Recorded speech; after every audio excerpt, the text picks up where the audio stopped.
Chapter 10 પરાવર્તન અને વક્રીભવન. Light, reflection and refraction. વિશ્વમાં આપણી આસપાસ રહેલી અનેક પ્રકારની વસ્તુઓ આપણે જોઈએ છીએ, પરંતુ અંધારા ઓરડામાં આપણે કંઈ પણ જોવા માટે અસમર્થ છીએ. ઓરડાને પ્રકાશિત કરતા તેમાં રહેલી વસ્તુઓ જોઈ શકાય છે. દિવસ દરમિયાન સૂર્યનો પ્રકાશ આપણને વસ્તુઓને જોવા માટે મદદરૂપ થાય છે. વસ્તુ તેની પર પડતા પ્રકાશને પરાવર્તિત કરે છે. આ પરાવર્તિત પ્રકાશ જ્યારે આપણી આંખો દ્વારા ગ્રહણ થાય ત્યારે તે આપણને વસ્તુઓ દેખાવા યોગ્ય બનાવે છે.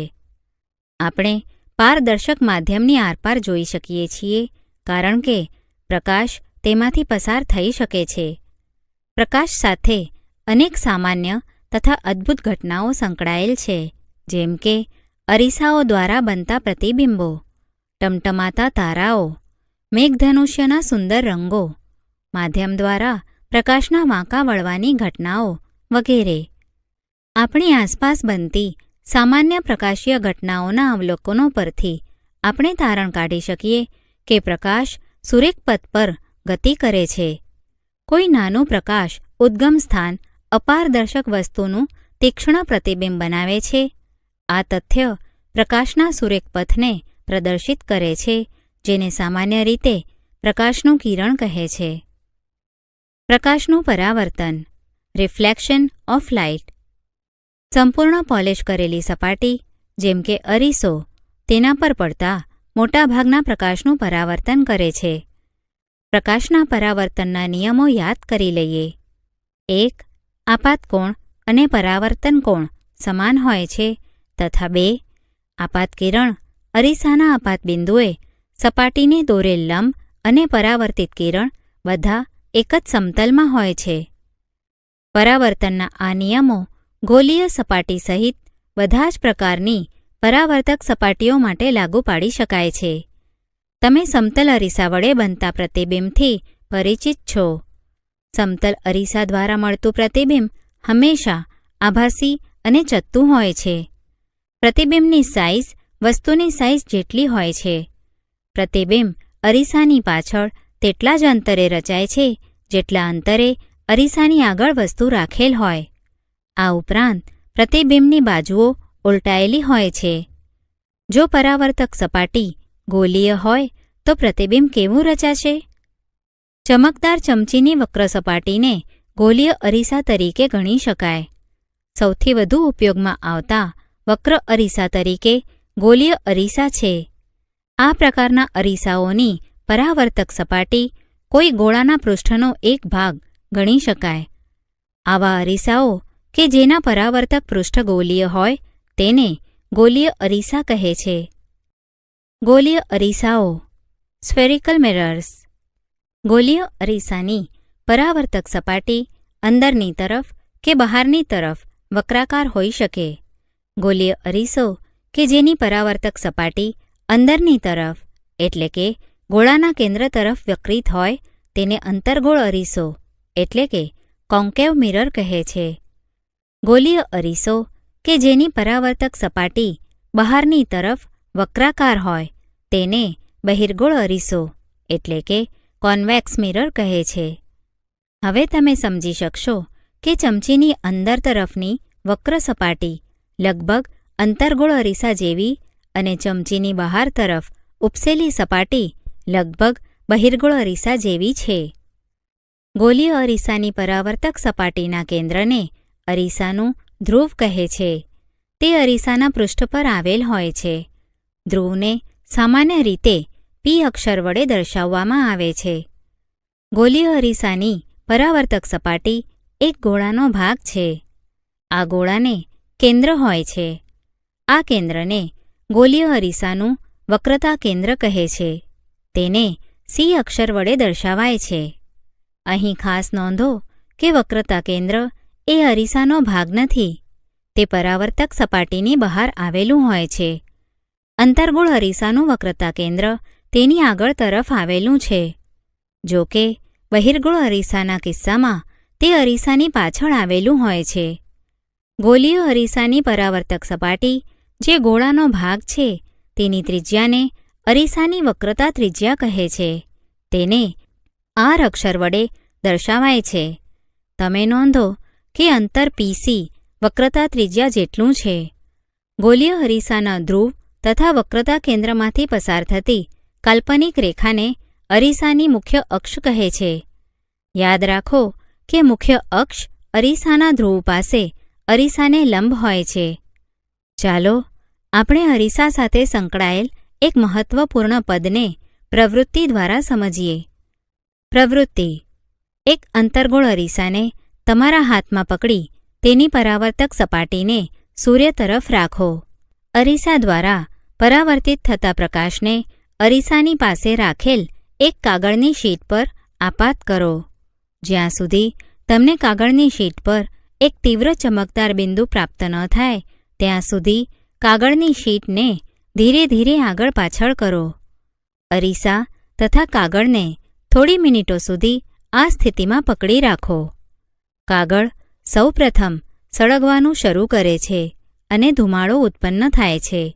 આખરે તે આગ પણ પકડી શકે છે.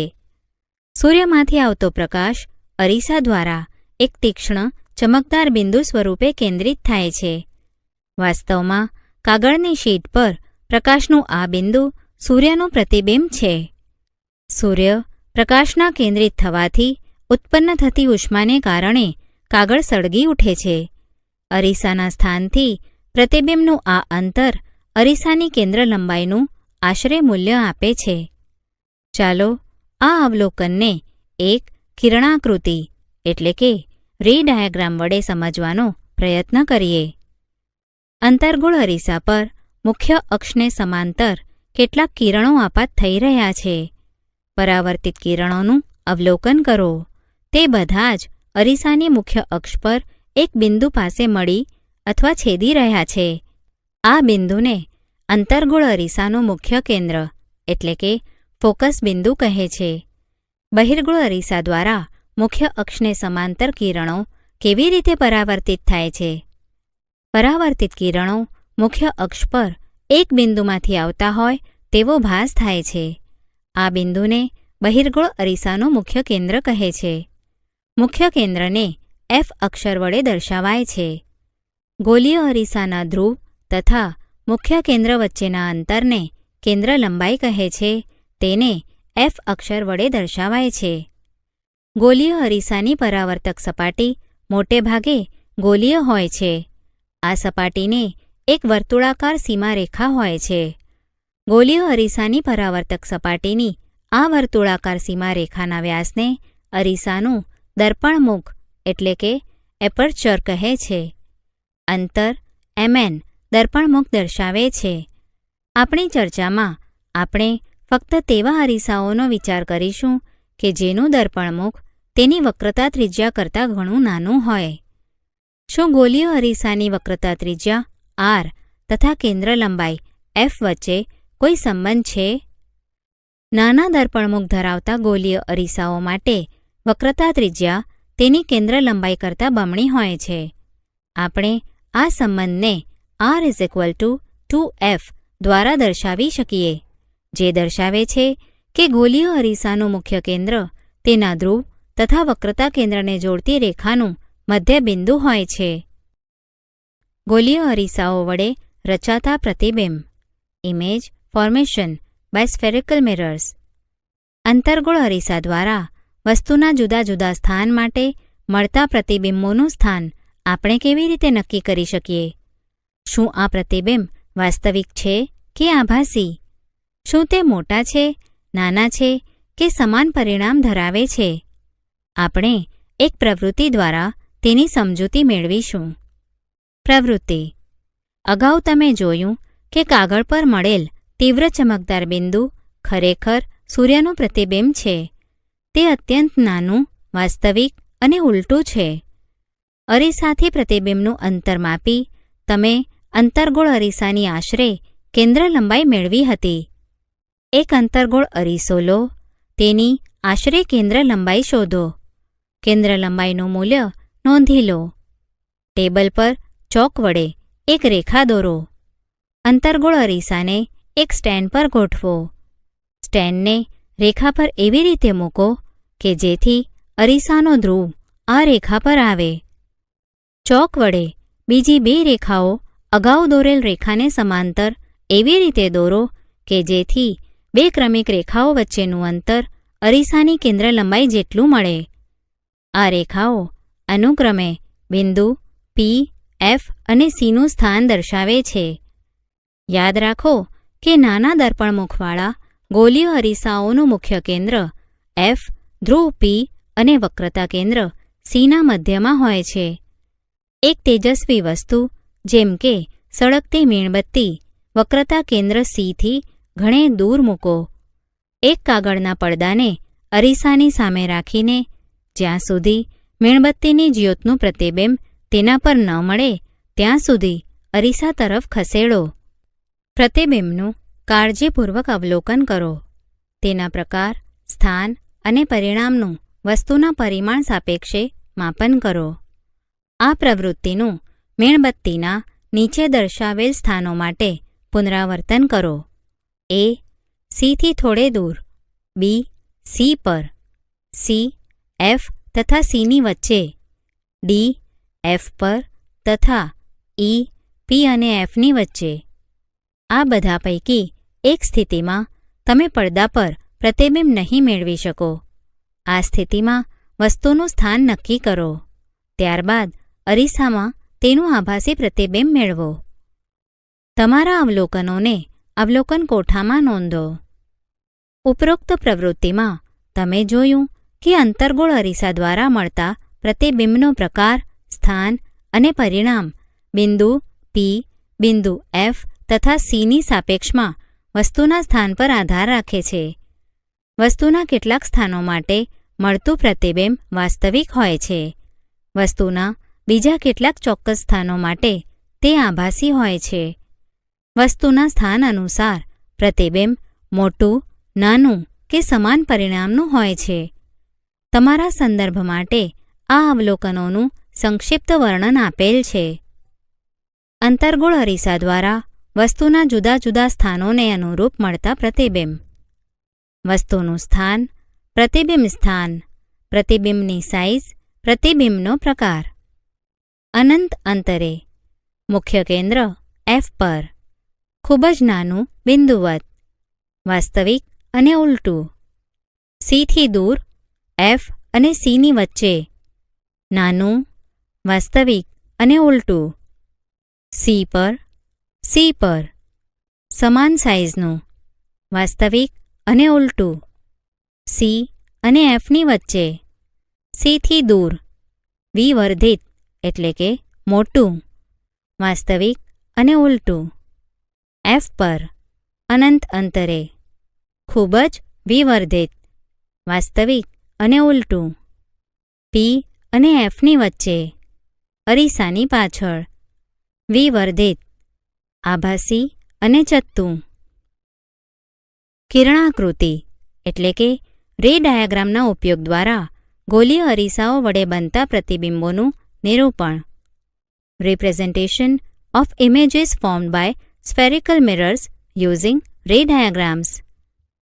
ગોલીય અરીસાઓ વડે બનતા પ્રતિબિંબોનો અભ્યાસ આપણે કિરણાકૃતિ દ્વારા પણ કરી શકીએ છીએ. ગોલીય અરીસાની સામે મૂકેલ એક નિયત સાઇઝની મોટી વસ્તુનો વિચાર કરો. આ મોટી વસ્તુનો દરેક નાનો ભાગ એક બિંદુવત વસ્તુ તરીકે કાર્ય કરે છે. આ દરેક બિંદુઓમાંથી અનંત સંખ્યામાં કિરણો ઉત્પન્ન થાય છે. વસ્તુના પ્રતિબિંબનું સ્થાન નક્કી કરવા માટે કિરણાકૃતિ બનાવતી વખતે કોઈ બિંદુમાંથી નીકળતા કિરણોની વિશાળ સંખ્યામાંથી અનુકૂળતા મુજબ કેટલાક કિરણો લઈ શકાય છે. જો કે સ્પષ્ટ કિરણાકૃતિ દોરવા માટે ફક્ત બે કિરણોનો વિચાર કરવો વધારે સગવડભર્યો છે. આ કિરણો એવા પસંદ કરવા જોઈએ કે જેની દિશા અરીસા પરથી પરાવર્તન પામ્યા બાદ સરળતાથી જાણી શકાય. કોઈ બિંદુવત વસ્તુના પ્રતિબિંબનું સ્થાન ઓછામાં ઓછા બે પરાવર્તિત કિરણોના છેદન દ્વારા મેળવી શકાય છે. પ્રતિબિંબનું સ્થાન નક્કી કરવા માટે નીચેના પૈકી કોઈપણ બે કિરણો પર વિચાર કરી શકાય. 1. મુખ્ય અક્ષને સમાંતર દિશામાં આપાત થતું પ્રકાશનું કિરણ પરાવર્તન પામ્યા બાદ અંતર્ગોળ અરીસાના કિસ્સામાં તેના મુખ્ય કેન્દ્રમાંથી પસાર થશે અથવા બહિર્ગોળ અરીસાના કિસ્સામાં તેના મુખ્ય કેન્દ્રમાંથી વિકેન્દ્રિત થતું હોય. 2. અંતર્ગોળ અરીસાના મુખ્ય કેન્દ્રમાંથી પસાર થતું પ્રકાશનું કિરણ અથવા બહિર્ગોળ અરીસાના મુખ્ય કેન્દ્ર તરફ ગતિ કરતું હોય તેવું કિરણ પરાવર્તન પામ્યા બાદ મુખ્ય અક્ષને સમાંતર દિશામાં પરાવર્તિત થાય છે. 3. અંતર્ગોળ અરીસાના વક્રતા કેન્દ્રમાંથી પસાર થતું અથવા બહિર્ગોળ અરીસાના વક્રતા કેન્દ્રની દિશામાં ગતિ કરતું પ્રકાશનું કિરણ અરીસા પરથી પરાવર્તન પામી તે જ પથ પર પાછું ફરે છે. પ્રકાશનું કિરણ તે જ પથ એટલા માટે પાછું ફરે છે કારણ કે આપાત કિરણ અરીસાની પરાવર્તક સપાટીને લંબરૂપે આપાત થાય છે. 4. અરીસાની મુખ્ય અક્ષ સાથે નિશ્ચિત કોણ બનાવતી દિશામાં બિંદુ P એટલે કે અરીસાનું ધ્રુવ પર આપાત થતું કિરણ અંતર્ગોળ અરીસા પરથી પરાવર્તન પામી તે જ નિશ્ચિત કોણ બનાવતી દિશામાં પરાવર્તન પામે છે. આપાત બિંદુ એટલે કે બિંદુ P પાસે મુખ્ય અક્ષ સાથે સમાન કોણ બનાવતા આપાત તથા પરાવર્તિત કિરણો પરાવર્તનના નિયમોનું પાલન કરે છે. યાદ રાખો કે ઉપરના બધા જ કિસ્સાઓમાં પરાવર્તનના નિયમોનું પાલન થાય છે. આપાત બિંદુ પાસેથી આપાત કિરણ એવી રીતે પરાવર્તન પામે છે કે જેથી પરાવર્તન કોણનું મૂલ્ય આપાત કોણના મૂલ્ય જેટલું થાય. એ. અંતર્ગોળ અરીસા વડે રચાતા પ્રતિબિંબો. Image formation by concave mirror. અહીં વસ્તુના જુદા જુદા સ્થાન માટે અંતર્ગોળ અરીસા વડે રચાતા પ્રતિબિંબો કિરણાકૃતિ દ્વારા દર્શાવેલ છે. અંતર્ગોળ અરીસાઓનો ઉપયોગ. Uses of concave mirrors. અંતર્ગોળ અરીસાઓનો ઉપયોગ સામાન્ય રીતે ટોર્ચ, સર્ચલાઇટ તથા વાહનોની હેડલાઇટમાં પ્રકાશના શક્તિશાળી સમાંતર કિરણબીમ મેળવવા માટે કરવામાં આવે છે.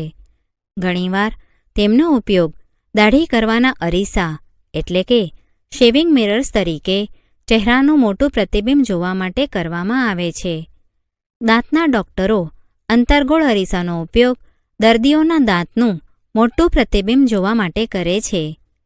સૌરભઠ્ઠીઓમાં સૂર્યપ્રકાશને કેન્દ્રિત કરવા માટે મોટા અંતર્ગોળ અરીસાઓનો ઉપયોગ કરવામાં આવે છે. બી. બહિર્ગોળ અરીસા વડે રચાતા પ્રતિબિંબો. Image formation by a convex mirror. આપણે અંતર્ગોળ અરીસા વડે રચાતા પ્રતિબિંબોનો અભ્યાસ કર્યો. હવે આપણે બહિર્ગોળ અરીસા વડે રચાતા પ્રતિબિંબ વિશેનો અભ્યાસ કરીશું. બહિર્ગોળ અરીસા દ્વારા બનતા પ્રતિબિંબનો અભ્યાસ કરવા માટે આપણે વસ્તુના 2 સ્થાનો ધ્યાનમાં લઈશું. પ્રથમ સ્થિતિમાં વસ્તુ અનંત અંતરે હોય ત્યારે તથા બીજી સ્થિતિમાં વસ્તુ અરીસાથી ચોક્કસ અંતરે હોય. વસ્તુની આ બંને સ્થિતિઓમાં બહિર્ગોળ અરીસા વડે રચાતા પ્રતિબિંબોની કિરણાકૃતિ દર્શાવેલ છે. પરિણામોનું સંક્ષિપ્ત વર્ણન કોષ્ટકમાં આપેલ છે. બહિર્ગોળ અરીસા દ્વારા બનતા પ્રતિબિંબનો પ્રકાર, સ્થાન અને સાપેક્ષ પરિણામ. વસ્તુનું સ્થાન, પ્રતિબિંબનું સ્થાન, પ્રતિબિંબનું પરિણામ, પ્રતિબિંબનો પ્રકાર. અનંત અંતરે અરીસાની પાછળ મુખ્ય કેન્દ્ર F પર બિંદુવત, આભાસી અને ચત્તુ. અનંત અંતરે અને ધ્રુવ Pની વચ્ચે ગમે ત્યાં. અરીસાની પાછળ ધ્રુવ P અને મુખ્ય કેન્દ્ર Fની વચ્ચે. વસ્તુના કદ કરતાં નાનું, આભાસી અને ચત્તુ. અત્યાર સુધી તમે સમતલ અરીસા, અંતર્ગોળ અરીસા તથા બહિર્ગોળ અરીસા વડે બનતા પ્રતિબિંબોનો અભ્યાસ કર્યો. આ પૈકી કયો અરીસો કોઈ મોટી વસ્તુનું આખું પ્રતિબિંબ આપશે? તમે એક નાના બહિર્ગોળ અરીસાની મદદથી કોઈ એક ઊંચી ઇમારત અથવા વૃક્ષનું સંપૂર્ણ પ્રતિબિંબ જોઈ શકો છો. આગ્રાના કિલ્લાની એક દિવાલ પર આવો જ એક અરીસો રાખેલ છે. જો તમે આગ્રાના કિલ્લાની મુલાકાતે જાઓ તો દિવાલ પર રાખેલ આ અરીસાની મદદથી કોઈ દૂરની ઊંચી ઇમારત અથવા મકબરાને જોવાનો પ્રયત્ન કરજો. મકબરાને સ્પષ્ટ રૂપે જોવા માટે તમારે દિવાલ સાથે જોડાયેલ છત એટલે કે ટેરેસ પર યોગ્ય સ્થાને ઊભા રહેવું પડશે. બહિર્ગોળ અરીસાના ઉપયોગો. Uses of convex mirrors. બહિર્ગોળ અરીસાનો ઉપયોગ સામાન્ય રીતે વાહનોમાં સાઇડ મિરર એટલે કે વિંગ તરીકે કરવામાં આવે છે. આવા અરીસાઓ વાહનની સાઇડ પર લગાડવામાં આવે છે, જેમાં ડ્રાઈવર તેની પાછળ આવતા ટ્રાફિકને જોઈ શકે છે, જેથી તે સુરક્ષિત રીતે પોતાનું વાહન ચલાવી શકે. બહિર્ગોળ અરીસાઓ એટલા માટે પસંદ કરવામાં આવે છે કારણ કે તેમના દ્વારા મળતા પ્રતિબિંબો હંમેશા સીધા હોય છે. જો કે તે પ્રતિબિંબો નાના હોય છે, સાથે સાથે તેમના દૃષ્ટિક્ષેત્રો પણ વિશાળ મળે છે કારણ કે તેઓ બહારની તરફ વક્રાકાર હોય છે. તેથી સમતલ અરીસાની સરખામણીમાં બહિર્ગોળ અરીસા ડ્રાઈવરને તેની પાછળનો બહુ મોટો વિસ્તાર દર્શાવી શકે છે. ગોલીય અરીસા વડે થતા પરાવર્તન માટે સંજ્ઞા પદ્ધતિ. Sign convention for reflection by spherical mirrors. ગોલીય અરીસા વડે થતા પ્રકાશના પરાવર્તનની ચર્ચા વખતે આપણે એક નિશ્ચિત સંજ્ઞા પદ્ધતિનું પાલન કરીશું, જેને નવી કાર્તેઝિયન યામ પદ્ધતિ કહે છે. આ પદ્ધતિમાં અરીસાના ધ્રુવ પીને ઉગમ બિંદુ તરીકે લેવામાં આવે છે. અરીસાની મુખ્ય અક્ષને યામ પદ્ધતિની એક્સ અક્ષ x' તરીકે લેવામાં આવે છે. આ સંજ્ઞા પદ્ધતિ નીચે પ્રમાણે છે. 1. વસ્તુ હંમેશા અરીસાની ડાબી બાજુ રાખવામાં આવે છે. એનો અર્થ એ થયો કે વસ્તુ પરથી આવતો પ્રકાશ અરીસા પર ડાબી બાજુથી આપાત થાય છે. 2. બધા જ અંતરો અરીસાના ધ્રુવથી મુખ્ય અક્ષને સમાંતર માપવામાં આવે છે. 3. ઉગમ બિંદુ એટલે કે ધ્રુવથી જમણી બાજુ +x દિશામાં માપેલ બધા જ અંતરો ઘન અને ઉગમ બિંદુથી ડાબી બાજુ -x દિશામાં માપેલ બધા જ અંતરો ઋણ ગણવામાં આવે છે. 4. મુખ્ય અક્ષને લંબરૂપે ઉપરની તરફ +y દિશામાં માપેલ ઊંચાઈ ઘન લેવામાં આવે છે. 5. મુખ્ય અક્ષને લંબરૂપે નીચેની તરફ -y દિશામાં માપેલ ઊંચાઈ ઋણ લેવામાં આવે છે. અરીસાનું સૂત્ર મેળવવા તેમજ તેને સંબંધિત દાખલા એટલે કે ન્યુમેરિકલ પ્રોબ્લેમ્સ ના ઉકેલ માટે આ સંજ્ઞા પદ્ધતિનો ઉપયોગ કરવામાં આવે છે. અરીસાનું સૂત્ર અને મોટવણી. Mirror formula and magnification. ગોલીય અરીસામાં તેના ધ્રુવથી વસ્તુ અંતર u કહેવાય છે. અરીસાના ધ્રુવથી પ્રતિબિંબનું અંતર પ્રતિબિંબ અંતર v કહેવાય છે. તેમને પહેલાથી જ ખ્યાલ છે કે ધ્રુવથી મુખ્ય કેન્દ્ર સુધીનું અંતરકેન્દ્ર લંબાઈ f કહેવાય છે. આ ત્રણેય રાશિઓ વચ્ચે એક સંબંધ છે જેને અરીસાના સૂત્ર તરીકે ઓળખવામાં આવે છે. આ સૂત્રને નીચે પ્રમાણે રજૂ કરવામાં આવે છે. 1/v + 1/u = 1/f. આ સૂત્ર બધા જ પ્રકારના ગોલીય અરીસાઓ માટે તેમજ વસ્તુની દરેક સ્થિતિઓ માટે સાચા છે.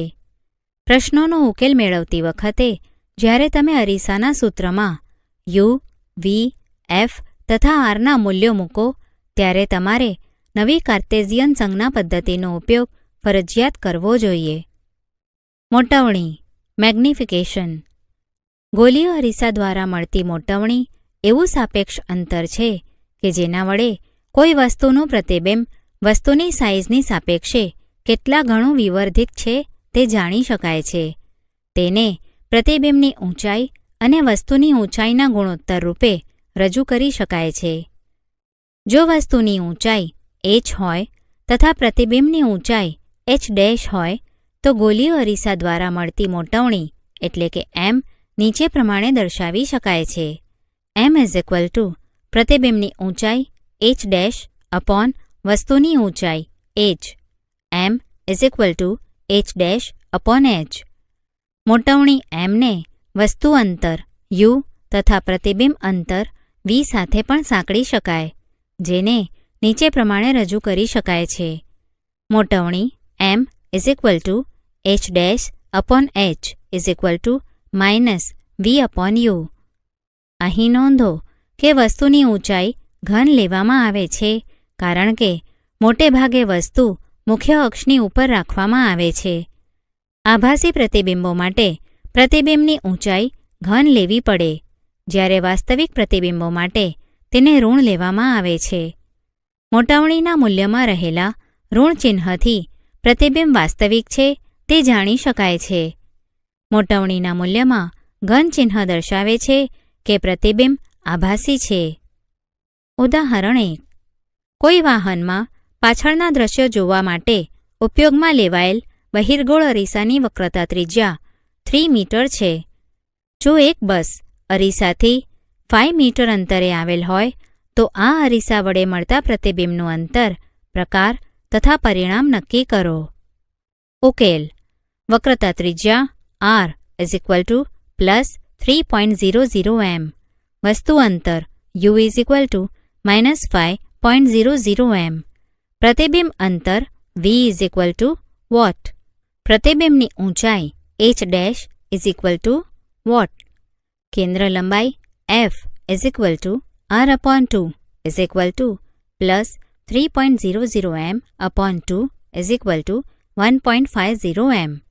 હવે 1 upon v plus 1 upon u is equal to 1 upon f અથવા 1 upon v is equal to 1 upon f minus 1 upon u is equal to plus 1 upon 1.50 minus 1 upon minus 5.00 is equal to 1 upon 1.50 plus 1 upon 5.00 is equal two 5.00 plus 1.50 upon 7.50. v is equal to plus 7.50 upon 6.50 is equal to plus 1.15 m. આમ પ્રતિબિંબ અરીસાની પાછળ 1.15 metre અંતરે મળે છે. મોટાવણી m is equal two h dash upon h is equal to minus v upon u is equal to minus 1.15 m upon minus 5.00 m. પ્રતિબિંબ આભાસી, સીધું અને size એટલે કે પરિમાણમાં વસ્તુથી નાનું 0.23 ગણું છે. ઉદાહરણ 2. 4.0 સેન્ટીમીટર સાઇઝની વસ્તુ કોઈ 15.0 સેન્ટીમીટર કેન્દ્ર લંબાઈ ધરાવતા અંતર્ગોળ અરીસાથી 25.0 સેન્ટીમીટર અંતરે રાખેલ છે. અરીસાથી કેટલા અંતરે પડદાને રાખવો જોઈએ કે જેથી તેના પર સ્પષ્ટ પ્રતિબિંબ પ્રાપ્ત થાય? પ્રતિબિંબનો પ્રકાર તથા પરિમાણ શોધો.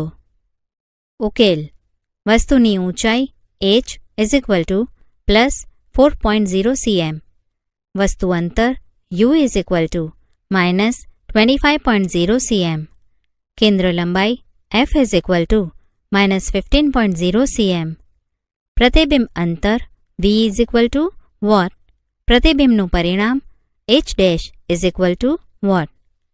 સમીકરણ પરથી 1 upon v plus 1 upon u is equal to 1 upon f અથવા 1 upon v is equal to 1 upon f minus 1 upon u is equal to plus 1 upon minus 15.0 minus 1 upon minus 25.0 is equal to minus 1 upon 15.0 plus 1 upon 25.0 અથવા 1 upon v is equal to minus 5.0 plus 3.0 upon 75.0 is equal to minus 2.0 upon 75.0 અથવા v is equal to minus 37.5 centimetre. આમ પડદો 37.5 centimetre અંતરે રાખવો જોઈએ. પ્રતિબિંબ વાસ્તવિક છે તથા મોટવણી અથવા h dash is equal to minus vh upon u is equal to minus 37.5 centimetre into plus 4.0 centimetre upon minus 25.0 centimetre.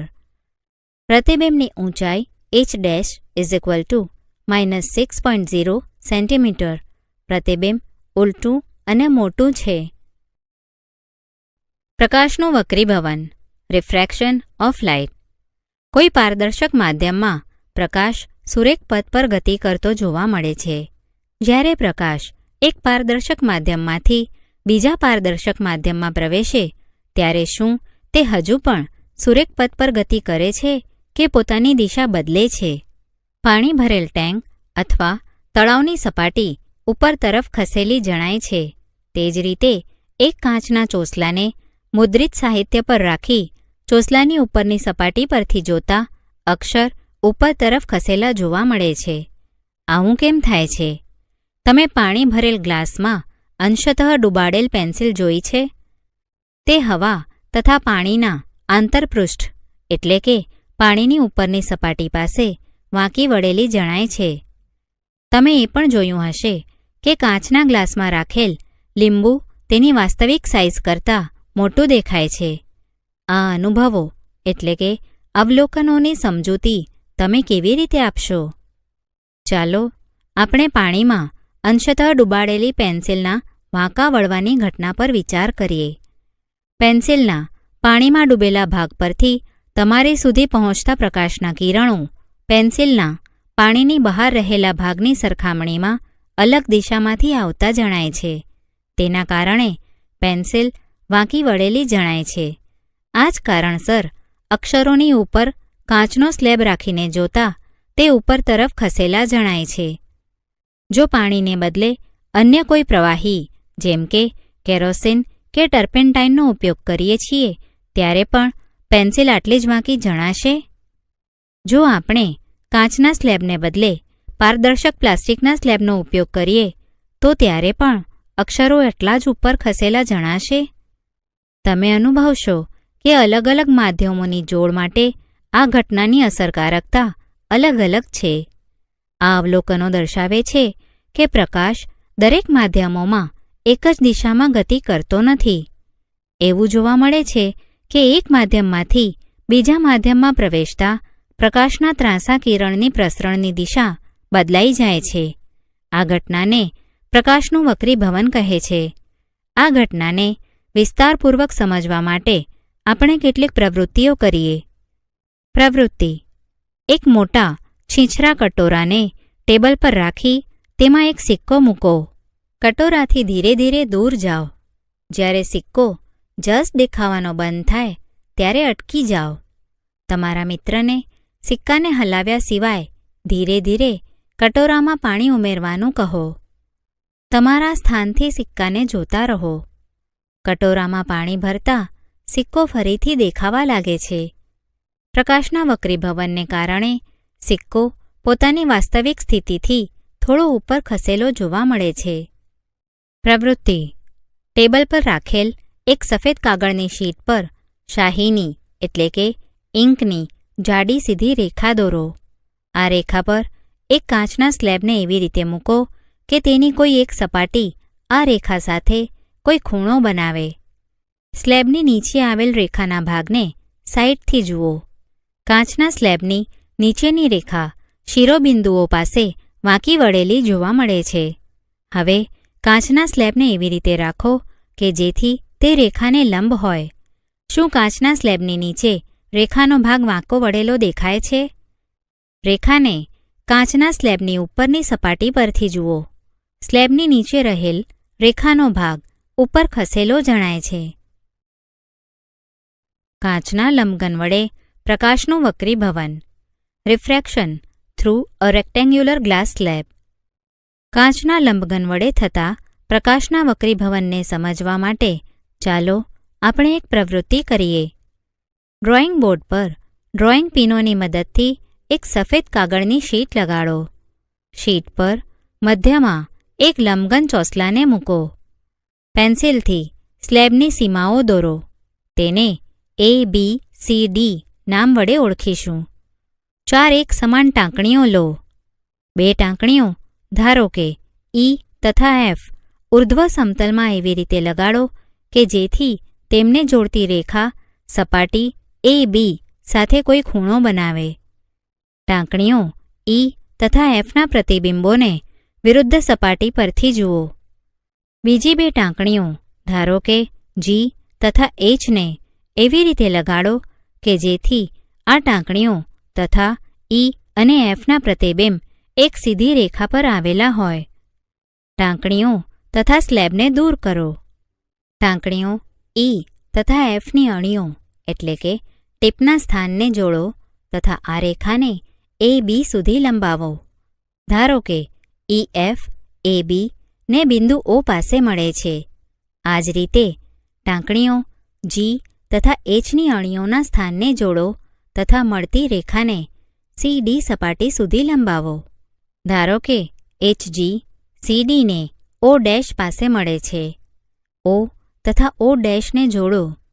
EFને પણ P સુધી લંબાવો, જે આકૃતિમાં ત્રુટક રેખા વડે દર્શાવેલ છે. આ પ્રવૃત્તિમાં તમે નોંધો કે પ્રકાશનું કિરણ બિંદુ O તથા O' પાસે પોતાની દિશા બદલે છે.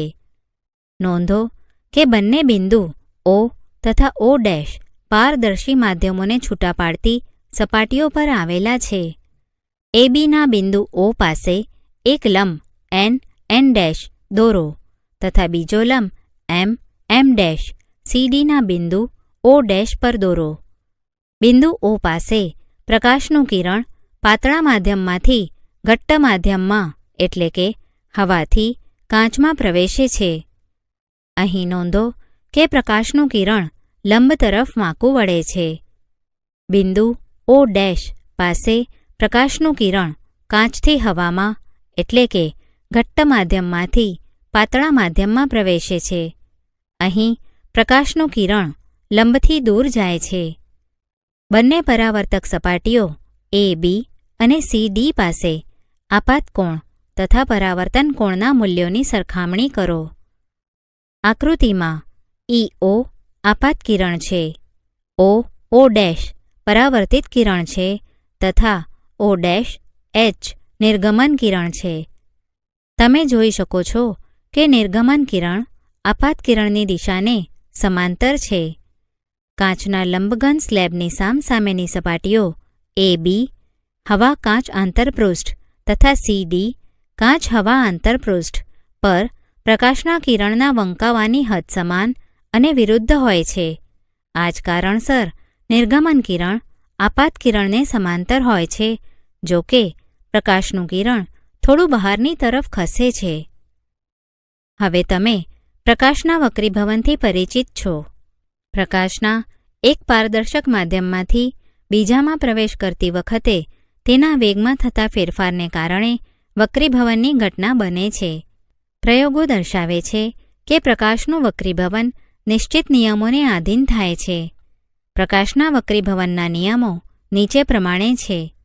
1. આપાત કિરણ, વક્રીભૂત કિરણ અને બે માધ્યમોને છૂટા પાડતી સપાટી પર આપાત બિંદુએ દોરેલો લંબ એક જ સમતલમાં હોય છે. 2.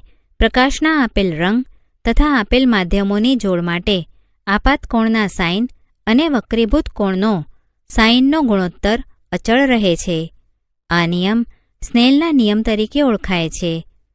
જો આપાત કોણ I અને વક્રીભૂત કોણ R હોય તો sin I/sin R અચળ. આ અચળ મૂલ્યને પ્રથમ માધ્યમની સાપેક્ષે બીજા માધ્યમનો વક્રીભવનાંક એટલે કે રિફ્રેક્ટિવ ઇન્ડેક્સ કહે છે. ચાલો વક્રીભવનાંક વિશે થોડું વિસ્તારપૂર્વક અધ્યયન કરીએ. વક્રીભવનાંક ધ રિફ્રેક્ટિવ ઇન્ડેક્સ. જ્યારે પ્રકાશનું ત્રાંસુ કિરણ એક પારદર્શક માધ્યમમાંથી બીજામાં પ્રવેશ કરે છે ત્યારે બીજા માધ્યમમાં તે પોતાની દિશા બદલે છે. આપેલ કોઈ બે માધ્યમોની જોડ માટે થતા દિશાના પરિવર્તનને વક્રીભવનાંક સ્વરૂપે રજૂ કરવામાં આવે છે, જે સમીકરણમાં જમણી બાજુ આવતો અચળાંક છે.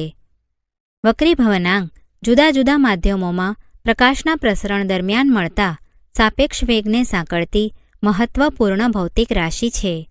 તેવું જોવા મળે છે કે જુદા જુદા માધ્યમોમાં પ્રકાશ જુદી જુદી ઝડપે પ્રસરણ પામે છે. પ્રકાશ શૂન્યાવકાશમાં સૌથી વધુ 3 × 10⁸ મીટર પર સેકન્ડની ઝડપે ગતિ કરે છે.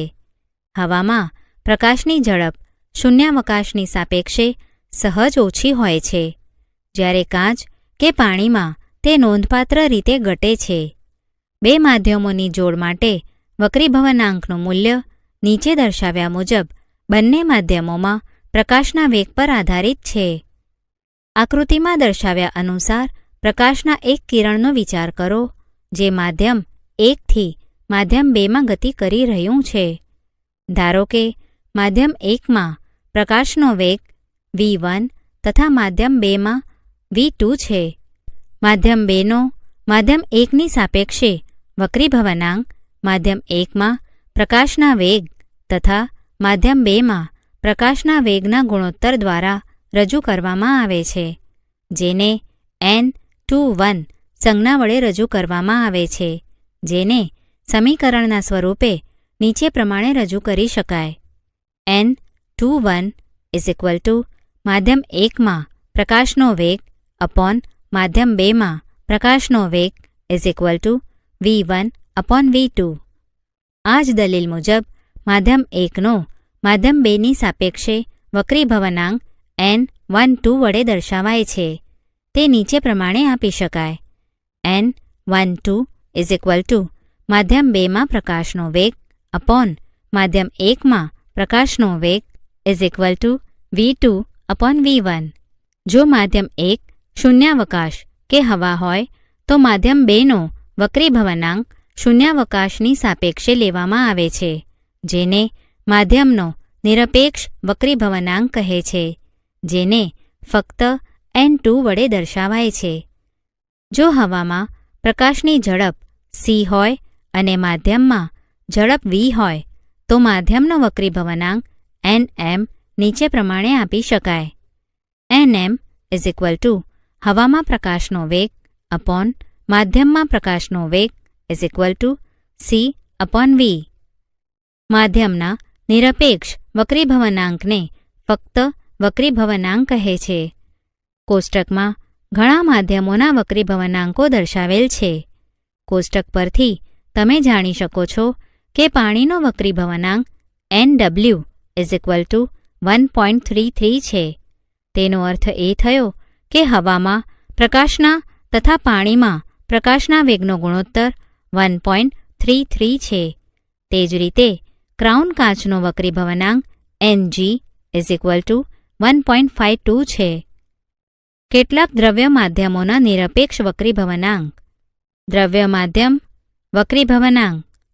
મટીરીયલ મીડિયમ વાયુ 1.003, બરફ 1.31, પાણી 1.33, આલ્કોહોલ 1.36, કેરોસીન 1.44, સંગઠિત ક્વાર્ટઝ 1.46, ટર્પેન્ટાઇન 1.47, બેન્ઝીન 1.50, ક્રાઉન કાચ 1.52, કેનેડા બાલ્સમ 1.53, ખનિજ મીઠું 1.54, કાર્બન ડાયસલ્ફાઇડ 1.63, સઘન ફ્લિન્ટ કાચ 1.65, રૂબી મણિકય 1.71, નીલમ 1.77, હીરા 2.42. કોષ્ટક પરથી નોંધો કે વધુ દળ ઘનતા એટલે કે માસ ડેન્સિટી ધરાવતું માધ્યમ પ્રકાશીય ઘટ્ટ હોવું જરૂરી નથી. ઉદાહરણ તરીકે કેરોસીનની દળ ઘનતા પાણીની દળ ઘનતા કરતાં ઓછી હોવા છતાં તેની પ્રકાશીય ઘનતા પાણીની પ્રકાશીય ઘનતા કરતાં વધુ છે. ગોલીય લેન્સો દ્વારા થતું વક્રીભવન. Refraction by spherical lenses. તમે કેટલાક લોકોને વાંચવા માટે ચશ્માનો ઉપયોગ કરતા જોયા હશે. ઘડિયાળી અત્યંત સૂક્ષ્મ ભાગોને જોવા માટે મેગ્નિફાઇંગ ગ્લાસ એટલે કે બિલોરી કાચનો ઉપયોગ કરે છે. વાંચવાના ચશ્મામાં વપરાતા કાચ તેમજ ઘડિયાળી જે કાચ ઉપયોગમાં લે છે તે લેન્સના ઉદાહરણો છે. જેની એક અથવા બંને સપાટીઓ વક્ર હોય તેવું પારદર્શક માધ્યમ લેન્સની રચના કરે છે. આનો અર્થ એ થયો કે લેન્સની ઓછામાં ઓછી એક સપાટી વક્ર હોય છે. આવા લેન્સની બીજી સપાટી સમતલ હોય છે. લેન્સની બંને સપાટીઓ બહારની તરફ ઉપસેલી હોય તો તેને ડબલ બહિર્ગોળ લેન્સ કહે છે. તેને સામાન્ય રીતે બહિર્ગોળ લેન્સ કહે છે. આ લેન્સ સપાટીની સાપેક્ષે મધ્યમાંથી જાડો હોય છે. બહિર્ગોળ લેન્સ પ્રકાશના કિરણોનું અભિસરણ કરે છે. તેથી બહિર્ગોળ લેન્સને અભિસારી લેન્સ કહે છે. આ જ પ્રમાણે ડબલ અંતર્ગોળ લેન્સની બંને સપાટીઓ અંદર તરફ વળેલી હોય છે. તે મધ્ય કરતાં છેડાઓ પાસેથી જાડો હોય છે. આવા લેન્સ પ્રકાશના કિરણોનું અપસરણ કરે છે. આવા લેન્સને અપસારી લેન્સ કહે છે. ડબલ અંતર્ગોળ લેન્સને સામાન્ય રીતે અંતર્ગોળ લેન્સ કહે છે. બહિર્ગોળ અથવા અંતર્ગોળ લેન્સને બે વક્ર સપાટીઓ હોય છે. આ દરેક વક્ર સપાટી ગોળાનો જ એક ભાગ હોય છે. આ ગોળાઓના કેન્દ્રોને લેન્સના વક્રતા કેન્દ્રો કહે છે. સામાન્ય રીતે લેન્સના વક્રતા કેન્દ્રને C વડે દર્શાવવામાં આવે છે. લેન્સને બે વક્રતા કેન્દ્રો હોવાથી આપણે તેને C1 અને C2 વડે દર્શાવીએ છીએ. લેન્સના બંને વક્રતા કેન્દ્રોમાંથી પસાર થતી કાલ્પનિક રેખાને તેની મુખ્ય અક્ષ કહે છે. લેન્સના કેન્દ્રને તેનું પ્રકાશીય બિંદુ કહે છે. તેને સામાન્ય રીતે O વડે દર્શાવી શકાય. લેન્સના પ્રકાશીય બિંદુમાંથી પસાર થતા પ્રકાશનું કિરણ કોઈપણ પ્રકારનું વિચલન અનુભવ્યા સિવાય પસાર થાય છે. વક્રાકાર લેન્સની બાહ્ય વક્ર સપાટીના અસરકારક વ્યાસને લેન્સનું મુખ એટલે કે એપર્ચર કહે છે. આપણે આ પ્રકરણમાં આપણી ચર્ચા એવા જ લેન્સ પૂરતી મર્યાદિત રાખીશું કે જેનું મુખ એટલે કે એપર્ચર તેની વક્રતા ત્રિજ્યા કરતાં ઘણું નાનું હોય. આવા લેન્સને નાના એપર્ચરવાળા લેન્સ કહે છે. જ્યારે લેન્સ પર પ્રકાશના સમાંતર કિરણો આપાત કરવામાં આવે છે ત્યારે શું થાય છે? આ સમજવા માટે ચાલો એક પ્રવૃત્તિ કરીએ. લેન્સને સૂર્ય તરફ રાખીને હાથ વડે પકડી રાખો. એક કાગળ પર સૂર્યમાંથી આવતા કિરણોને કેન્દ્રિત કરો. સૂર્યનું તીવ્ર અને પ્રકાશિત પ્રતિબિંબ મેળવો. આ સ્થિતિમાં કાગળ અને લેન્સને થોડો સમય પકડી રાખો. કાગળનું નિરીક્ષણ કરતા રહો. પેપર ધુમાડો ઉત્પન્ન કરી સળગવાનું શરૂ કરી દેશે. થોડા સમય પછી તેમાં આગ પણ લાગી શકે છે. સૂર્યમાંથી આવતો પ્રકાશ સમાંતર કિરણો રચે છે. આ કિરણો લેન્સ દ્વારા અભિસરણ પામે છે અને પેપર પર એક તીવ્ર પ્રકાશિત ટપકું રચે છે. ખરેખર તમને પેપર પર મળતું પ્રકાશિત ટપકું સૂર્યનું વાસ્તવિક પ્રતિબિંબ છે. સૂર્યપ્રકાશનું આ બિંદુ પાસે થતું કેન્દ્રીકરણ ઉષ્મા ઉત્પન્ન કરે છે, જેના કારણે પેપર સળગી ઉઠે છે. હવે આપણે લેન્સના મુખ્ય અક્ષને સમાંતર કિરણો ધ્યાનમાં લઈશું. આવા કિરણોને તમે લેન્સમાંથી પસાર કરશો તો બહિર્ગોળ લેન્સ માટે આકૃતિ A તથા અંતર્ગોળ લેન્સ માટે આકૃતિ B માં દર્શાવેલ છે. આકૃતિ A ને ધ્યાનપૂર્વક જુઓ. મુખ્ય અક્ષને સમાંતર એવા અનેક કિરણો લેન્સ પર આપાત થાય છે. આ કિરણો લેન્સમાંથી અભિસરણ પામી મુખ્ય અક્ષ પર એક બિંદુ પાસે કેન્દ્રિત થાય છે. મુખ્ય અક્ષ પરના આ બિંદુને લેન્સનું મુખ્ય કેન્દ્ર કહે છે. ચાલો હવે અંતર્ગોળ લેન્સ માટેની ક્રિયા સમજીએ. આકૃતિ B ને ધ્યાનપૂર્વક જુઓ. મુખ્ય અક્ષને સમાંતર એવા અનેક કિરણો લેન્સ પર આપાત થાય છે. આ કિરણો લેન્સમાંથી વક્રીભવન પામી મુખ્ય અક્ષ પરના કોઈ એક બિંદુમાંથી અપસરણ પામતા હોય તેવો ભાસ થાય છે. મુખ્ય અક્ષ પરના આ બિંદુને અંતર્ગોળ લેન્સનું મુખ્ય કેન્દ્ર કહે છે. જો તમે લેન્સની બીજી બાજુએથી સમાંતર કિરણો પસાર કરો તો તમને વિરુદ્ધ બાજુ લેન્સનું બીજું મુખ્ય કેન્દ્ર મળશે. લેન્સના મુખ્ય કેન્દ્રને દર્શાવવા માટે સામાન્ય રીતે F મૂળાક્ષરનો ઉપયોગ થાય છે.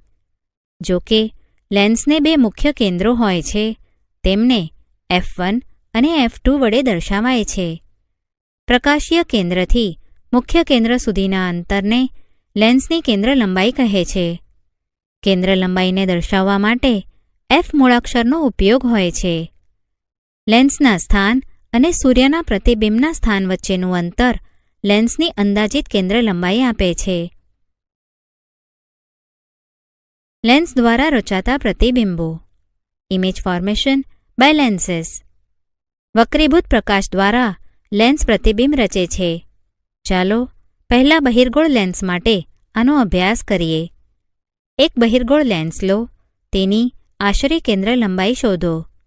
એક લાંબા ટેબલ પર ચોક વડે 5 સમાંતર રેખાઓ એવી રીતે દોરો કે દરેક વચ્ચેનું અંતર લેન્સની કેન્દ્ર લંબાઈ જેટલું હોય.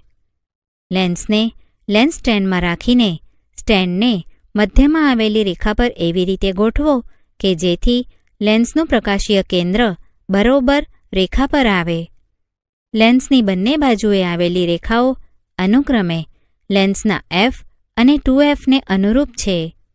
આ રેખાઓને અનુક્રમે 2F1, F1, F2 અને 2F2 વડે દર્શાવો. એક સળગતી મીણબત્તીને ડાબી બાજુ 2F1 થી ઘણા દૂર અંતરે ગોઠવો. લેન્સની બીજી તરફ તેનું સ્પષ્ટ અને તીક્ષ્ણ પ્રતિબિંબ પડદા પર મેળવો. પ્રતિબિંબનો પ્રકાર, સ્થાન અને સાપેક્ષ કદ એટલે કે પરિમાણ નોંધો.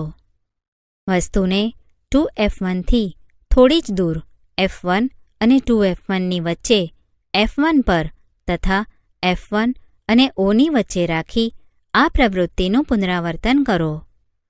બહિર્ગોળ લેન્સ દ્વારા વસ્તુના જુદા જુદા સ્થાનો માટે મળતા પ્રતિબિંબનો પ્રકાર, સ્થાન અને સાપેક્ષ કદ એટલે કે સાપેક્ષ પરિણામ કોષ્ટકમાં દર્શાવ્યા છે. બહિર્ગોળ લેન્સ દ્વારા વસ્તુના જુદા જુદા સ્થાનો માટે મળતા પ્રતિબિંબનો પ્રકાર, સ્થાન અને સાપેક્ષ કદ. વસ્તુનું સ્થાન, પ્રતિબિંબનું સ્થાન, પ્રતિબિંબનું સાપેક્ષ પરિમાણ, પ્રતિબિંબનો પ્રકાર.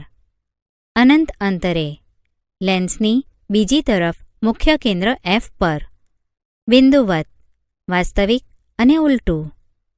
2F થી થોડે દૂર લેન્સની બીજી બાજુએ મુખ્ય કેન્દ્ર F અને 2Fની વચ્ચે વસ્તુ કરતાં નાનો, વાસ્તવિક અને ઉલટું. 2F પર લેન્સની બીજી તરફ 2F પર વસ્તુના કદ જેવડું જ, વાસ્તવિક અને ઉલટું. F અને 2Fની વચ્ચે લેન્સની બીજી તરફ 2F થી દૂર વસ્તુના કદ કરતાં મોટું, વાસ્તવિક અને ઉલટું. F પર લેન્સની બીજી તરફ અનંત અંતરે અત્યંત મોટું, વાસ્તવિક અને ઉલટું. મુખ્ય કેન્દ્ર F અને પ્રકાશીય કેન્દ્ર Oની વચ્ચે લેન્સની વસ્તુ તરફની બાજુએ 2F થી દૂર વસ્તુના કદ કરતાં મોટું, વાસ્તવિક અને ચત્તું.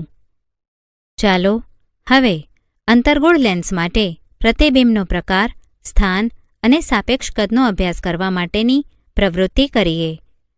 એક અંતર્ગોળ લેન્સ લો, તેને લેન્સ સ્ટેન્ડ પર મૂકો. સળગતી મીણબત્તીને લેન્સની કોઈ એક તરફ મૂકો. લેન્સની બીજી તરફથી લેન્સ મારફતે પ્રતિબિંબનું અવલોકન કરો. પ્રતિબિંબને જો શક્ય હોય તો કોઈ પડદા પર મેળવવાનો પ્રયત્ન કરો. જો શક્ય ન હોય તો પ્રતિબિંબને સીધું લેન્સમાંથી જુઓ. પ્રતિબિંબનો પ્રકાર, સ્થાન અને સાપેક્ષ કદ નોંધો. મીણબત્તીને લેન્સથી દૂર ખસેડો. પ્રતિબિંબના કદમાં થતો ફેરફાર નોંધો. જ્યારે મીણબત્તીને લેન્સથી ઘણી દૂર મૂકવામાં આવે ત્યારે પ્રતિબિંબનું કદ કેવું બને છે? અંતર્ગોળ લેન્સ દ્વારા વસ્તુના જુદા જુદા સ્થાનો માટે મળતા પ્રતિબિંબનો પ્રકાર, સ્થાન અને સાપેક્ષ કદ. વસ્તુનું સ્થાન, પ્રતિબિંબનું સ્થાન, પ્રતિબિંબનું સાપેક્ષ કદ, પ્રતિબિંબનો પ્રકાર. અનંત અંતરે મુખ્ય કેન્દ્ર F1 પર અત્યંત સૂક્ષ્મ, બિંદુવત, આભાસી અને ચત્તું. અનંત અંતર અને લેન્સના પ્રકાશીય કેન્દ્ર Oની વચ્ચે મુખ્ય કેન્દ્ર F1 અને પ્રકાશીય કેન્દ્ર Oની વચ્ચે નાનું, આભાસી અને ચત્તું.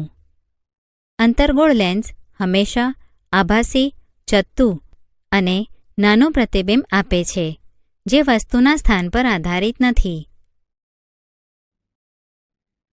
કિરણાકૃતિના ઉપયોગ દ્વારા લેન્સ વડે બનતા પ્રતિબિંબનું નિરૂપણ એટલે કે image formation in lenses using ray diagrams. આપણે લેન્સ વડે રચાતા પ્રતિબિંબને કિરણાકૃતિ દ્વારા પણ દર્શાવી શકીએ. કિરણાકૃતિ આપણને લેન્સ વડે રચાતા પ્રતિબિંબનો પ્રકાર, સ્થાન અને સાપેક્ષ માપ જાણવામાં હંમેશા મદદરૂપ થાય છે.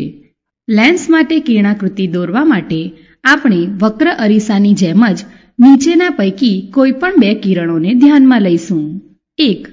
વસ્તુ પરથી આવતું મુખ્ય અક્ષને સમાંતર પ્રકાશનું કિરણ બહિર્ગોળ લેન્સ દ્વારા વક્રીભવન પામી લેન્સની બીજી તરફના મુખ્ય કેન્દ્રમાંથી પસાર થાય છે. અંતર્ગોળ લેન્સના કિસ્સામાં કિરણ લેન્સની તે જ બાજુ પરના મુખ્ય કેન્દ્રમાંથી અપસરણ પામતું હોય તેવો ભાસ થાય છે. 2. બહિર્ગોળ લેન્સના મુખ્ય કેન્દ્રમાંથી પસાર થતું કિરણ લેન્સમાંથી વક્રીભવન પામી મુખ્ય અક્ષને સમાંતર નિર્ગમન પામે છે. અંતર્ગોળ લેન્સના કિરણમાં લેન્સના મુખ્ય કેન્દ્ર તરફ જતું લાગે તેવું આપાત કિરણ લેન્સમાંથી વક્રીભવન પામી મુખ્ય અક્ષને સમાંતર નિર્ગમન પામે છે. 3. લેન્સના પ્રકાશીય કેન્દ્રમાંથી પસાર થતું કિરણ વિચલન પામ્યા સિવાય નિર્ગમન પામે છે. બહિર્ગોળ લેન્સ દ્વારા કેટલાક જુદા જુદા વસ્તુ સ્થાન માટે પ્રતિબિંબની રચના દર્શાવતી કિરણકૃતિઓ દર્શાવી છે. અંતર્ગોળ લેન્સ દ્વારા કેટલાક જુદા જુદા વસ્તુ સ્થાન માટે પ્રતિબિંબની રચના દર્શાવતી કિરણાકૃતિઓ દર્શાવેલ છે. ગોલીય લેન્સ માટે સંજ્ઞા પ્રણાલી. Sign convention for spherical lenses. Lens માટે આપણે ગોલીય અરીસા માટે ઉપયોગમાં લીધેલ સંજ્ઞા અનુસરીશું. તમામ અંતરોને લેન્સના પ્રકાશીય કેન્દ્ર પાસેથી માપવામાં આવે છે. તેવું સ્વીકારી આપણે અંતરો માટે સંજ્ઞા નિયમો આપીશું. સંજ્ઞા પ્રણાલી પ્રમાણે બહિર્ગોળ લેન્સની કેન્દ્ર લંબાઈ ઘન અને અંતર્ગોળ લેન્સની કેન્દ્ર લંબાઈ ઋણ છે. તમારે યુ, વી, એફ વસ્તુ ઊંચાઈ h અને પ્રતિબિંબ ઊંચાઈ h' માટે સંજ્ઞા પ્રણાલી પ્રમાણે યોગ્ય સંજ્ઞા માટેની કાળજી રાખવી પડશે. લેન્સ સૂત્ર અને મોટવણી. Lens formation and magnification. ગોલીય અરીસાની જેમ ગોલીય લેન્સ માટે પણ આપણને સૂત્ર મળે છે. આ સૂત્ર વસ્તુ અંતર u, પ્રતિબિંબ અંતર v અને કેન્દ્ર લંબાઈ f વચ્ચેનો સંબંધ દર્શાવે છે. લેન્સ સૂત્ર નીચે મુજબ દર્શાવવામાં આવે છે. 1/v - 1/u = 1/f. ઉપર દર્શાવેલ લેન્સ સૂત્ર વ્યાપક અને કોઈપણ ગોલીય લેન્સની કોઈપણ સ્થિતિ માટે સાચું છે. લેન્સ સંબંધિત દાખલાઓ ગણતી વખતે જુદી જુદી રાશિઓની કિંમત મૂકતી વખતે સંજ્ઞા બાબતે વિશેષ કાળજી રાખવી જરૂરી છે. મોટવણી મેગ્નિફિકેશન. લેન્સ દ્વારા મળતી મોટવણી ગોલીય અરીસાથી મળતી મોટવણીના જેવી જ છે અને તે પ્રતિબિંબની ઊંચાઈ અને વસ્તુની ઊંચાઈના ગુણોત્તર વડે વ્યાખ્યાયિત કરવામાં આવે છે. તેને મૂળાક્ષર m વડે દર્શાવવામાં આવે છે. જો વસ્તુની ઊંચાઈ h અને લેન્સ વડે મળતા પ્રતિબિંબની ઊંચાઈ h' હોય તો લેન્સ દ્વારા મળતી મોટવણી m = પ્રતિબિંબની ઊંચાઈ અપોન વસ્તુની ઊંચાઈ h'/h. લેન્સની મોટવણી વસ્તુ અંતર એટલે કે u અને પ્રતિબિંબ અંતર v સાથે પણ સંબંધિત છે. આ સંબંધ નીચે મુજબ આપવામાં આવે છે. મોટવણી m = h'/h v/u. ઉદાહરણ 3. એક અંતર્ગોળ લેન્સની કેન્દ્ર લંબાઈ 15 સેન્ટીમીટર છે. વસ્તુને લેન્સથી કેટલા અંતરે રાખવી જોઈએ કે જેથી તેનું પ્રતિબિંબ લેન્સથી 10 સેન્ટીમીટર દૂર મળે? લેન્સ દ્વારા મળતી મોટવણી પણ શોધો. ઉકેલ.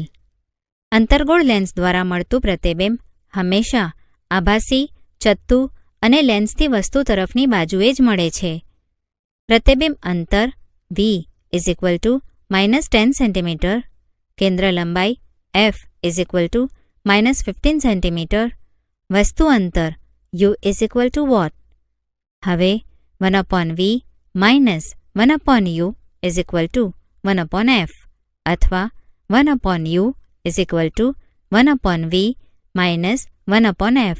Therefore, 1/u is equal to 1/-10 minus 1/-15 is equal to minus 1/10 plus 1/15. 1/u is equal to minus 3 plus 2/30 is equal to 1/-30 અથવા u is equal to minus 30 centimetre. આમ વસ્તુ અંતર 30 સેન્ટીમીટર મળે છે. મોટવણી m is equal to v/u. m is equal to minus 10 centimetre upon minus 30 centimetre is equal to 1/3 is equal to plus 0.33. ઘન સંજ્ઞા દર્શાવે છે કે પ્રતિબિંબ આભાસી અને ચત્તુ છે તથા પ્રતિબિંબ વસ્તુ કરતાં ત્રીજા ભાગની છે. ઉદાહરણ 4. 2 સેન્ટીમીટર ઊંચાઈની એક વસ્તુને 10 સેન્ટીમીટર કેન્દ્ર લંબાઈના બહિર્ગોળ લેન્સની મુખ્ય અક્ષ પર અને લંબ રહે તે રીતે મૂકેલી છે. લેન્સથી વસ્તુનું અંતર 15 સેન્ટીમીટર છે. પ્રતિબિંબનો પ્રકાર, સ્થાન અને કદ શોધો. તેની મોટવણી પણ શોધો. ઉકેલ. વસ્તુની ઊંચાઈ h is equal to plus 2.0 centimetre. કેન્દ્ર લંબાઈ f is equal to plus 10 centimetre. વસ્તુ અંતર u is equal to minus 15 centimetre. પ્રતિબિંબ અંતર v is equal to what? પ્રતિબિંબની ઊંચાઈ h dash is equal to what? હવે 1/v minus 1/u is equal to 1/f અથવા 1/v is equal to 1/u plus 1/f. Therefore, 1/v is equal to 1/-15 plus 1/10 is equal to minus 1/15 plus 1/10. 1/v is equal to minus 2 plus 3/30 is equal to 1/30. v is equal to plus 30 centimetre. vની ઘન સંજ્ઞા દર્શાવે છે કે પ્રતિબિંબ પ્રકાશીય કેન્દ્રની બીજી તરફ 30 સેન્ટીમીટર જેટલા અંતરે રચાશે. પ્રતિબિંબ વાસ્તવિક અને ઉલટું છે. મોટવણી m is equal to h dash upon h is equal to v upon u અથવા h dash is equal to h into v upon u. મોટવણી m is equal to v upon u અથવા m is equal to plus 30 centimetre upon minus 15 centimetre is equal to minus 2. m અને h dash ના ઋણ ચિહ્નો દર્શાવે છે કે પ્રતિબિંબ વાસ્તવિક અને ઉલટું છે. તે મુખ્ય અક્ષની નીચે તરફ રચાય છે. આમ 4 સેન્ટીમીટર ઊંચાઈનું વાસ્તવિક અને ઉલટું પ્રતિબિંબ લેન્સની બીજી તરફ 30 સેન્ટીમીટર અંતરે રચાય છે. પ્રતિબિંબ 2 ગણું મોટું છે. લેન્સનો power. Power of a lens. લેન્સની અભિસરણ કે અપસરણની ક્ષમતાનો આધાર તેની કેન્દ્ર લંબાઈ પર છે. દાખલા તરીકે ટૂંકી કેન્દ્ર લંબાઈનો બહિર્ગોળ લેન્સ પ્રકાશના કિરણોને મોટા કોણે વાંકા વાળે છે અને તેમને પ્રકાશીય કેન્દ્રની નજીક કેન્દ્રિત કરે છે.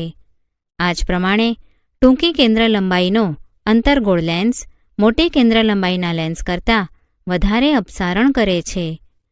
પ્રકાશના કિરણોના અભિસરણ કે અપસારણનું પ્રમાણ લેન્સના પાવરના સ્વરૂપમાં દર્શાવવામાં આવે છે. લેન્સની કેન્દ્ર લંબાઈના વ્યસ્તને લેન્સના પાવર વડે વ્યાખ્યાયિત કરવામાં આવે છે. તેને મૂળાક્ષર p વડે દર્શાવવામાં આવે છે. f કેન્દ્ર લંબાઈ ધરાવતા લેન્સનો power p. p is equal to 1/f. લેન્સના પાવરનો SI એકમ ડાયોપ્ટર છે. તેને મૂળાક્ષર d વડે દર્શાવવામાં આવે છે. જો fને મીટરમાં દર્શાવવામાં આવે તો પાવરને ડાયોપ્ટરમાં દર્શાવાય છે. આમ 1 ડાયોપ્ટર એ લેન્સનો પાવર છે કે જેની કેન્દ્ર લંબાઈ 1 મીટર હોય. 1d is equal to 1 પર મીટર. તમે એ નોંધ્યું હશે કે બહિર્ગોળ લેન્સનો પાવર ઘન બને અને અંતર્ગોળ લેન્સનો પાવર ઋણ છે. ઓપ્ટિશિયન પ્રિસ્ક્રિપ્શનમાં શુદ્ધિકારક લેન્સને પાવર વડે દર્શાવે છે. ધારો કે પ્રિસ્ક્રાઇબ કરેલા લેન્સનો પાવર +2.0D છે. એનો અર્થ એમ થાય કે પ્રિસ્ક્રાઇબ કરેલ લેન્સ બહિર્ગોળ લેન્સ છે. આ લેન્સની કેન્દ્ર લંબાઈ +0.5 m છે.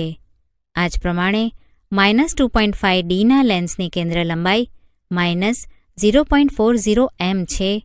આ લેન્સ અંતર્ગોળ છે.